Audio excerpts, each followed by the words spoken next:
नमस्कार, मैं हूं आपके साथ सोनिया चौहान। बुलेटिन का आगाज करते हैं उत्तर प्रदेश के खबरों के साथ। रुक करते हैं खबरों की ओर। कनाडा में सनातन उत्सव को लेकर हमारी टीम ने पंडित जी से खास बातचीत की। क्या कुछ कह रहे हैं, आइए आपको सुनाते हैं। सनातन टेम्पल के द्वारा बेसिकली यहाँ पे जो तिरुपति बालाजी महाराज जो इंडिया में है, वहाँ पे उनका बहुत बड़ा मंदिर है तिरुपति में। उसी के संबंध में यहाँ पे भी एक बहुत बड़ा इवेंट हो रहा है। तो आइए जानते हैं, यहाँ पे एक पंडित जी है, उनसे जानते हैं कि ये इवेंट किस लिए मनाया जा रहा है और इसकी खासियत क्या है। सहित श्रीनिवास कल्याण हो रहा है।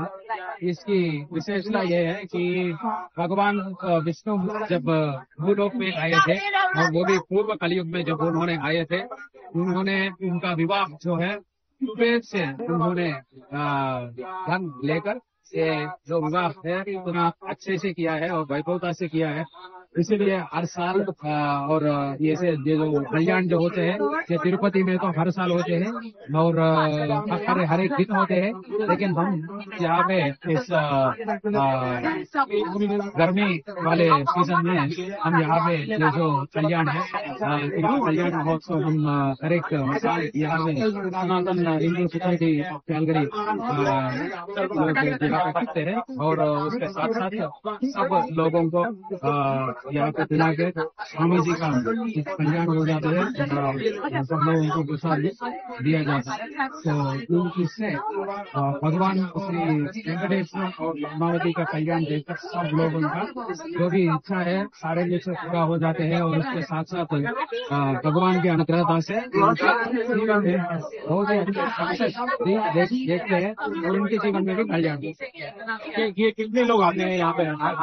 हर साल लगभग 2000 से 3000 लोग यहाँ पे आते हैं। और जैसे हम ये साल के बाद करते हैं तो लोग की संख्या है वो भी बहुत ज्यादा। तो जब भारतीय लोग यहाँ पे आते हैं और जो विदेश में आते हैं और हमारे जो भारत के जो जितने भी नेतागण हैं, स्पेशली हमारे जो मोदी जी हैं वो और भारतीय जनता पार्टी जो है वो थोड़ा सा हिंदू को लेके अपने देश में ही नहीं पर विदेश में भी काफी बड़ा प्रचार करती है। और इस तरह के इवेंट होते हैं तो जब भी मोदी जी ट्रैवल करते हैं बाहर या कहीं पे भी जाते हैं वो यहाँ पे तो अभी तक नहीं आए, पर क्या आप उनको यहाँ पे बुलाना चाहेंगे और आपको लगता है कि उसमें कार्यक्रम होगा? हाँ, अगर बिल्कुल जैसे आपने मोदी जी के बारे में अभी पूछा है, उन्होंने इस विवाह के बारे में और इस कल्याण के बारे में जो तिरुमला में होते हैं उनको जो कल्याण है वो बहुत अच्छा पसंद है। और इसके साथ साथ अगर इस संस्थान वाले और बिल्कुल अगर मोदी जी कोई भी नेता जो है यहाँ से भारत से यहाँ पे आते हैं और उनको अगर वो अच्छे मैसेज भी जो है यहाँ पे कनाडा सरकार को भी और वहाँ पे भारत सरकार को भी, भारत के लोग और कनाडा लोगों को, दोनों देश की जो लोग हैं विशेष से हमारे सनातन धर्म के लोग हैं, सब लोगों को एक अच्छे मैसेज भी जाएगा। हमारे वसुधैव कुटुंबकम की जो मैसेज जो है वो सब लोगों के पास अच्छी तरह से जाएगा। और उसके साथ साथ अगर भारत की सरकार अगर इन तरह की जो भी डिवोर्स कल्चरल मिनिस्ट्री जो भी होते हैं, अगर वो लोग भी अगर इस संस्थाओं को ज्यादा एनकरेजमेंट दिए तो और भी ज्यादा महत्वपूर्ण कार्यक्रम हो सकते हैं। तो आशा करते हैं इस तरह के इवेंट आप और भी करते रहें और देश से लोग यहाँ पे भी आए और आपके जो है भावनाओं को और बढ़ाएं और श्रद्धालु जितने भी हैं ज्यादा से ज्यादा तादाद में आए।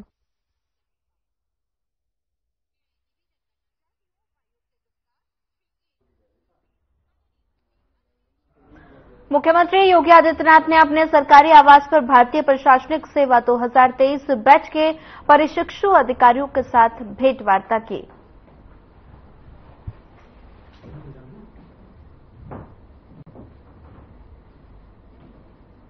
भारतीय प्रशासनिक सेवा में चयनित प्रशिक्षु और साथ ही तस्वीरें लखनऊ से हैं, जहां पर मुख्यमंत्री योगी आदित्यनाथ से मुलाकात की।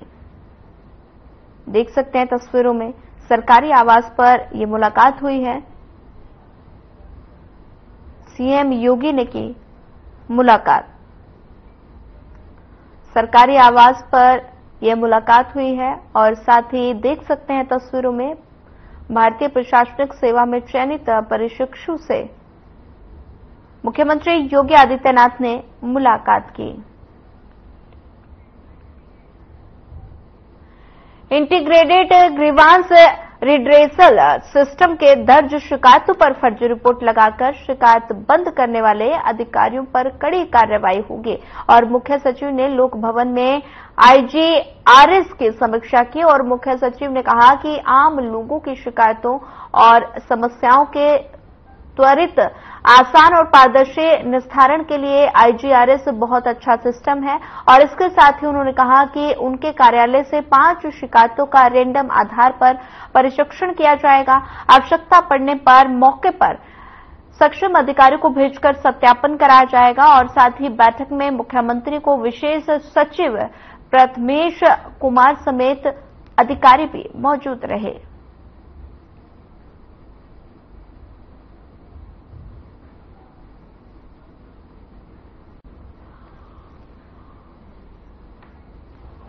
किसानों को प्राथमिकता देते हुए उन्हें रियायती दरों पर खनिज मिश्रण वितरित किया जाएगा। डेयरी विकास विभाग के माध्यम से चिन्हित किए गए क्रियाशील डेयरी सहकारी समिति के सदस्यों को प्राथमिकता के आधार पर सांद्र, खली मिश्रित फीड आदि आहारों के लिए वित्तीय सहायता प्रदान की जाएगी। निजी और इसमें हम निजी भागीदारी को भी सम्मिलित करने का काम कर रहे हैं।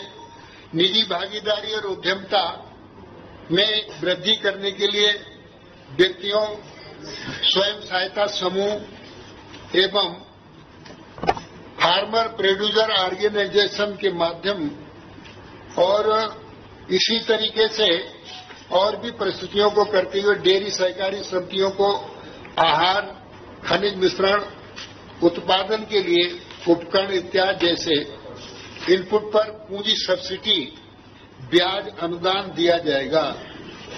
पशुधन, कुक्कुट एवं मत्स्य आहार प्रोत्साहन कार्यक्रम से लाभ होगा। किसानों की दैनिक आय में वृद्धि होगी। सबसे खास बात, पशुओं की प्रजनन क्षमता में सुधार होगा। ब्याज के बीच की जो अवधि खाली रहती थी उसमें कमी आएगी और पशु की उत्पादकता अवधि में वृद्धि होगी। पशुधन, कुक्कुट एवं मत्स्य आहार प्रोत्साहन नीति कार्यक्रम में की अवधि वर्ष 2024 और 2029 तक प्रस्तावित की गई है और 5 वर्ष के पश्चात आवश्यकता अनुसार संशोधन भी किया जा सकता है। इसी के साथ साथ अच्छी नस्ल की गायों में दूध की उत्पादकता बढ़े, इसके लिए हम चारा नीति लाए हैं। उत्तर प्रदेश में भू संपदा, पशुधन संख्या, प्रचुर संसाधन से युक्त प्रदेश है एवं पशुधन क्षेत्र में सर्वांगीण प्रगति कर रहा है। उत्तर प्रदेश में 20वीं पशुगणना के अनुसार देश में कुल पशुधन संख्या का लगभग 9.87% गौवंशीय, 30.4% भैंस वंशीय, 1.31% भेड़ और 9.72% बकरी, 4.41% सूकर पाए जाते हैं। उत्तर प्रदेश देश में 362 लाख मीट्रिक टन दुग्ध उत्पादन के साथ प्रथम नंबर पर उत्तर प्रदेश है। संप्रति प्रदेश उत्पादकता एवं प्रति व्यक्ति दूध उपलब्धता में राष्ट्रीय स्तर से अभी कम है। प्रदेश में उत्पादकता में कमी के कई कारण हैं, जैसे कम उत्पादकता के अवैध गौवंश का बहुतायत में होना, पशुपालकों में जागरूकता की कमी, कृत्रिम गर्भाधान आच्छादन का कम होना, पशुधन के क्षेत्र में सुलभ ऋण की उपलब्धता में कमी आदि, चारे एवं उन्नत पोषण की कमी एक अत्यंत महत्वपूर्ण कारण है। प्रदेश में कुल पशुधन की आवश्यकता के अनुरूप चारे की 44.15% तथा सूखे चारे की 21.11% कमी है। वर्तमान में प्रदेश की कृषि कृषि क्षेत्रफल के 4.62% यानी 7.61 लाख हेक्टेयर भूमि पर चारा उत्पादन किया जाता है। खाद्यान्न उत्पादन एवं चारा उत्पादन में प्रतिस्पर्धा के कारण चारा आच्छादन क्षेत्रफल में निरंतर कमी आ रही है। वर्ष 2009-10 में जहां 8.48 लाख हेक्टेयर कृषि भूमि चारे से आच्छादित थी 2009-10 में, 2014-15 में घटकर 7.67 लाख हेक्टेयर भूमि पर चारा उत्पादन किया जा रहा है। वर्तमान देश के अन्य राज्यों जैसे राजस्थान, पंजाब एवं उत्तराखंड में कुल कृषि क्षेत्रफल में हरे चारे का आच्छादन क्रमशः 17.72%, 10.70% एवं 4.15% है, जबकि उत्तर प्रदेश में कुल कृषिकृत क्षेत्रफल में हरे चारे का आच्छादन 4.62% ही है।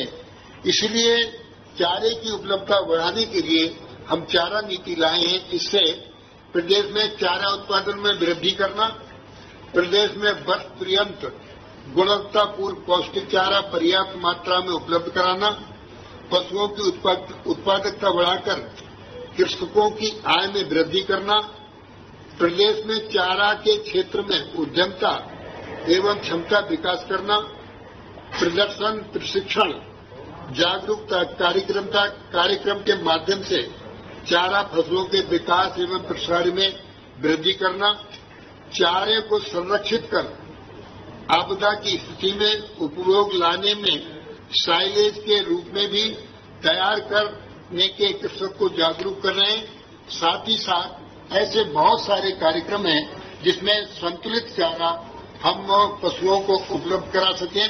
साथ ही इसमें जो चारा बोने के लिए जो जमीनें हैं उसमें उपलब्धता बढ़ाए जाने के लिए परंपरागत भूमि जैसे बंजर, परकी, चरागाह, वन इत्यादि की भूमियों में चारा उगाकर चारा नीति के माध्यम से संतुलित चारा हम पशुपालकों को उपलब्ध कराएंगे।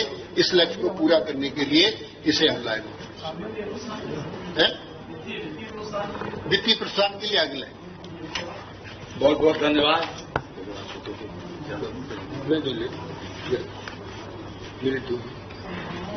माननीय धर्मपाल जी, आज जो मंत्रिपरिषद ने तीसरे प्रस्ताव को सहमति दी है उसमें से 600 हमारी वेतन समिति की जो संस्तुतियां आई थी उसके ऊपर मुख्य सचिव की अध्यक्षता में एक बैठक हुई थी।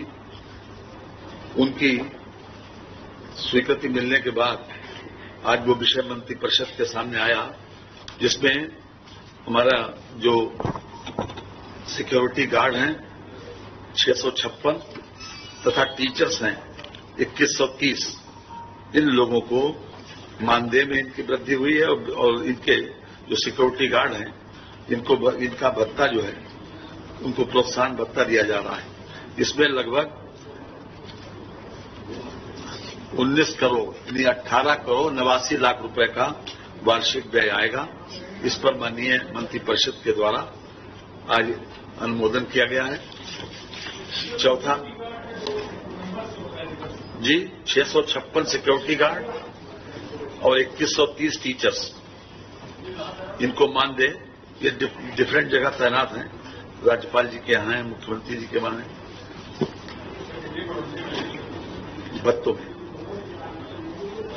जी इसके अतिरिक्त मंत्रिपरिषद के द्वारा एक प्रस्ताव और अनुमोदित किया गया है जो अशासकीय सहायता प्राप्त हमारे विद्यालय जी बता तो दिया 656 बता दिया मुख्यमंत्री और राज्यपाल जी के वहां किसको है जो एडिशनल जो है 2 करोड़ 33 लाख 70 हजार और 5 करोड़ 14 लाख 14 हजार, ये कुल मिलाकर 7 करोड़ 48 लाख रुपए है जो सिक्योरिटी गार्ड्स का है। और इसके अतिरिक्त जो टीचर्स का मानदेय में वृद्धि हुई है उसमें 11 करोड़ 41 लाख रुपए।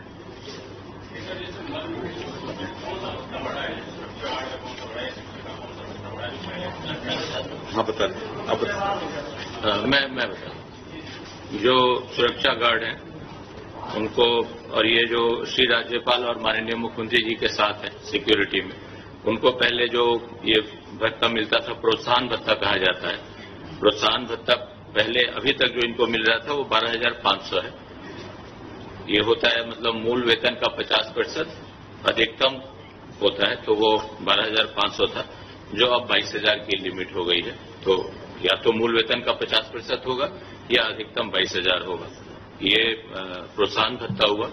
जो माननीय मंत्री जी जो दूसरी बात कर रहे थे, तो वो है व्यावसायिक शिक्षक हैं जो माध्यमिक विद्यालयों में हैं, या जो सब्जेक्ट स्पेशलिस्ट आते हैं अलग से क्लास लेने के लिए, उनको जो अभी इंटर में पढ़ा रहे थे उनको 15,000 का था, वो उनको अभी जो प्रति व्याख्यान जो है इंटरमीडिएट पे 500 दे रहे थे हम लोग, उसको 750 कर रहे हैं, और न्यूनतम जो पहले 15,000 था वो अब 20,000 हो रहा है।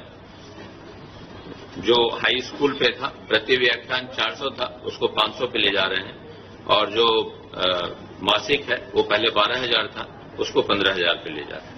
तो ये चीज। इसके अतिरिक्त जो चौथा प्रस्ताव है, या शासकीय सहायता प्राप्त माध्यमिक विद्यालयों में शिक्षकों के अत्यधिक पद रिक्त होने के कारण शिक्षण कार्य में काफी प्रभावित हो रहा था। इसलिए जो 9/11/23 द्वारा जो शासनादेश के माध्यम से सुप्रीम कोर्ट के आर्डर से जिनकी सेवाएं समाप्त की गई थी, ऐसे लगभग 2254 शिक्षक थे, जिसमें से 40 का सिलेक्शन हो गया। 2200 शिक्षकों को फिर से उन लोगों को सेवा का अवसर दिया जाता। फिलहाल इस बुलेटिन में इतना ही। ज्यादा खबरों के लिए बने रहिए हमारे साथ। नमस्कार।